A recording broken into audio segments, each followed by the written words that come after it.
দেখুন জিভে জল আনা আচারটা আমার একদম রেডি হয়ে গেছে। এবার আমি কাঁচের জারের মধ্যে তুলে নেব। নমস্কার বন্ধুরা, সুধা ভিলেজ ব্লগ আপনাদের সবাইকে স্বাগত। আবার একটা নতুন ব্লগ নিয়ে চলে এলাম। আপনারা আমার সঙ্গে থাকুন, শুরু থেকে শেষ পর্যন্ত ব্লগটা দেখতে থাকুন। আশা করি আজকের ব্লগটা ভীষণ ভীষণ ভালো লাগবে। আর আমি তেঁতুল গাছে উঠে পড়েছি দেখুন দুপুরবেলা।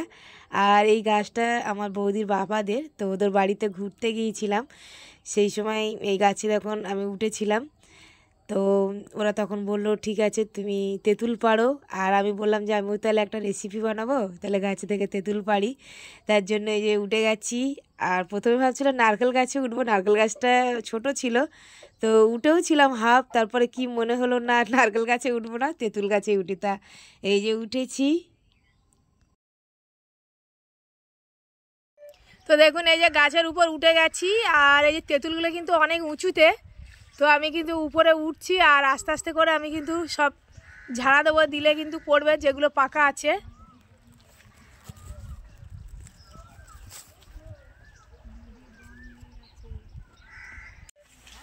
দেখুন আমি কিন্তু গাছ নাড়া দিচ্ছি। আরে দেখুন জলে পড়ছে তেঁতুল।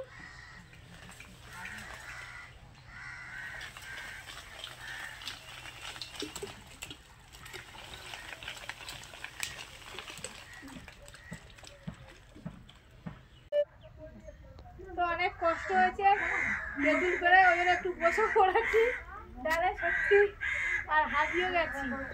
আর তেঁতুল গাছটা কিন্তু অনেকটাই বড়, অনেক কষ্টেই উঠেছে। তা আমার মতো এরকম কিরকম কে, মানে কোনো বন্ধু যদি গাছে উঠতে পারে নিশ্চয়ই কমেন্টে জানাবেন।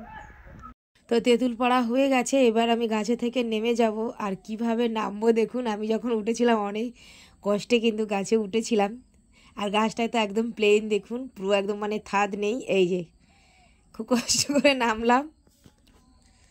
আর এই যে এতগুলো কিন্তু তেঁতুল পেড়ে নিয়েছি, তেঁতুলগুলো কিন্তু এবারে ছাড়িয়ে নেবো ভালো করে।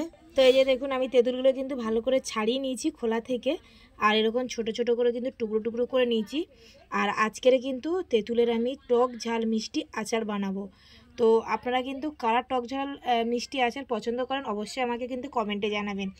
আর আমি অনেক কষ্ট করে কিন্তু গাছে থেকে কিন্তু তেঁতুলগুলো পেড়েছি। তো আমি কি কি নিয়েছি দেখুন, সরষের তেল নিয়েছি, ভিনিগার নিয়েছি, আর এখানে নিয়েছি চিনি, আর গোটা জিরে নিয়েছি, গোটা ধনে, আর ওখানে নিয়েছি পাঁচফোড়ন, শুকনো লঙ্কা, বিট লবণ। তো এইগুলো কিন্তু আমি ভালো করে কিন্তু শুকনো খোলায় নেড়ে আর শিলে গুঁড়ো করে নেব। এই মশলাটাই কিন্তু বেস্ট আচারের জন্য। তো এই যে আমি ছোটো গ্লাসের কিন্তু 1 গ্লাস জল কিন্তু এই তেঁতুলের মধ্যে দিয়ে দেবো, দিয়ে ভালো করে কিন্তু আমি হাত দিয়ে একটু নরম করে নেব। এই যে বীজগুলো একটু একদম বের করে নেব, এইভাবে বের করে নিয়ে আমি কিন্তু 5 মিনিট ঢাকা দিয়ে রাখবো। তো দেখুন আমি কিন্তু হাত দিয়ে এইভাবে কিন্তু ভালো করে কিন্তু একটু মেখে নিয়েছি। এবার আমি ঢাকা দিয়ে রাখবো 5 মিনিট মতো। সেই যে দেখুন আমি শুকনো খোলায় কিন্তু সব মশলাগুলো কিন্তু ভেজে নিচ্ছি। তো এই যে দেখুন আমি মশলাটা কিন্তু শিলে গুঁড়ো করে নিচ্ছি, আপনারা চাইলে কিন্তু মিক্সারে কিন্তু গুঁড়ো করে নিতে পারেন।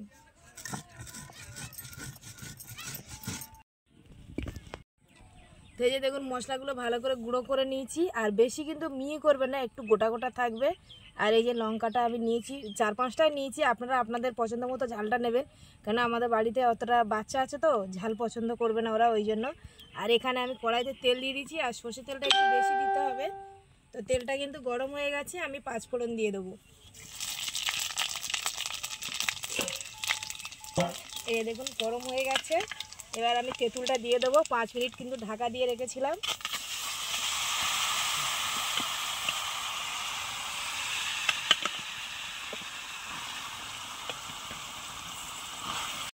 তো আমি বিট লবণটা দিয়ে দিচ্ছি, দিয়ে একটু ভালো করে খুন্তি দিয়ে আমি নাড়িয়ে নেবো। তারপরে আমি কিন্তু চিনিটা দেবো।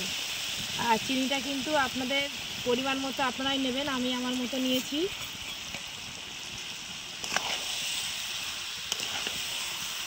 যেহেতু এটা টক ঝাল মিষ্টি আচার হবে, ওই জন্য আমি কিন্তু এখানে কিন্তু 250 মতো চিনি নিয়েছি।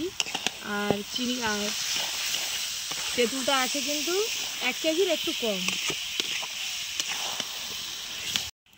দিয়ে দিচ্ছি ভিনিগার, আমি 4 ছিপি মতো কিন্তু ভিনিগার নিয়েছি। ভিনিগারটা দিলে কিন্তু আচারটা কিন্তু অনেক দিন ভালো থাকে, এই জন্য ভিনিগারটা দিলাম। মশলাটা আমি গুঁড়ো করে রেখেছিলাম, সেই মশলাটা এবারে দিয়ে দেবো।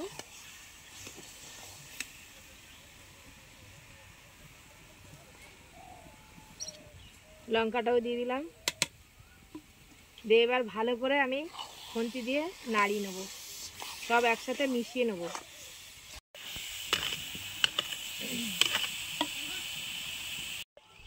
তো আমার একদম কিন্তু আচারটা কিন্তু রেডি হয়ে গেছে, এবার আমি নামিয়ে নেব। আর বন্ধুরা একটু বিকাল হয়ে এসছে, বিকালে কিন্তু আমার অনেক কাজ, গরু ছাগল এগুলো তুলতে হয়, হাঁস মুরগি। তাই দেখুন আচারটা কিন্তু আমি একটু ঠান্ডা করে নিয়ে তারপরে প্লেটে দেবো।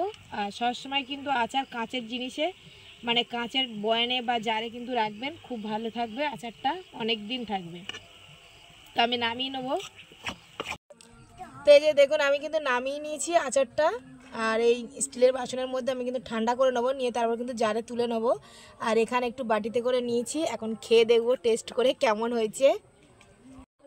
তো এই যে আচারটা কিন্তু খেতে বসে গেছি নিয়ে। আর এই তেঁতুলের আচার কিন্তু আপনারা এমনি কিন্তু খেতে পারেন বা ভাতের সঙ্গেও খেতে পারেন। আর বিশেষ করে যাদের কিন্তু জ্বর মুখে মানে খেতে যদি না ভালো লাগে, এরকমভাবে কিন্তু আচার বানিয়ে যদি রাখেন বাড়িতে, তাহলে মুখে দিয়ে যদি ভাত খাওয়া যায় ভীষণ, তাহলে মুখের টেস্টটাও ফিরে আসবে। আর এখন আমি টেস্ট করে দেখবো, বেশি না কথা বলে। আমার তো মানে মুখ থেকে জল চলে আসছে, কখন খাবো।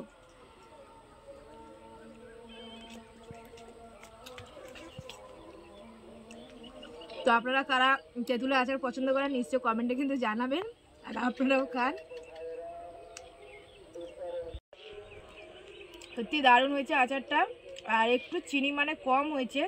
তো এমনি টকটা বেশি রেখেছি কেন, আমার হাজব্যান্ড মানে টকটা বেশি ভালোবাসে, বেশি মিষ্টি মিষ্টি পছন্দ করে, না মিষ্টিটা আমি কম দিয়েছি।